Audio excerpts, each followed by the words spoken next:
गांव के बाहर एक सुनसान पहाड़ी पर एक पुरानी हवेली खंडहर बन चुकी थी। लोग उसे काली हवेली कहते थे। कहते हैं वहां कई साल पहले एक रईस परिवार रहता था, लेकिन एक रात सभी रहस्यमयी तरीके से मारे गए। तब से उस हवेली में अजीब घटनाएं घटती थीं। चीखें, रोशनी और दरवाजों का अपने आप खुलना, बंद होना। गांव के लोग डर के मारे उस रास्ते पर भी नहीं जाते थे। लेकिन रोहित और उसके दोस्त, जो शहर से गर्मी की छुट्टियों में गांव आए थे, इन कहानियों को सिर्फ अफवाह मानते थे। भूत वूत कुछ नहीं होता, रोहित ने कहा। अगर हिम्मत है तो आज रात चलो उस हवेली में। चारों दोस्त रोहित, अजय, निखिल और समीर टॉर्च और मोबाइल लेकर आधी रात को निकल पड़े।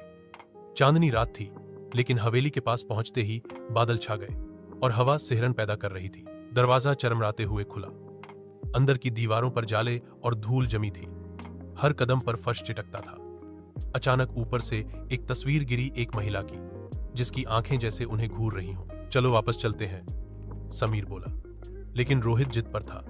अब आए हैं तो कुछ देखे बिना नहीं जाएंगे। वे एक बड़े हॉल में पहुंचे जहां एक पुराना पियानो रखा था। तभी बिना किसी के छुए पियानो खुद ब खुद बजने लगा। सभी के चेहरे पीले पड़ गए। यह कैसे हो सकता है? निखिल कांपते हुए बोला। अचानक एक सफेद साया सीढ़ियों से उतरता दिखा। वह हवा में तैरता हुआ उनके पास आने लगा। चारों दोस्त चीखते हुए बाहर की ओर भागे, लेकिन दरवाजा अपने आप बंद हो गया। तभी वह साया बोला, क्यों आए हो मेरी नींद में खलल डालने? यह सुनते ही रोहित बेहोश हो गया। किसी तरह दरवाजा खुला और बाकी तीनों रोहित को खींचते हुए बाहर लाए। अगले दिन गांव के पुजारी ने बताया, यह हवेली कभी रजवाड़ों की थी। रानी सुरेखा की आत्मा वहां बंधी है। उसका विश्वासघात हुआ था और उसकी आत्मा अब तक शांति नहीं पा सकी। उस दिन के बाद चारों दोस्तों ने कसम खाई कि वे फिर कभी ऐसी मूर्खता नहीं करेंगे।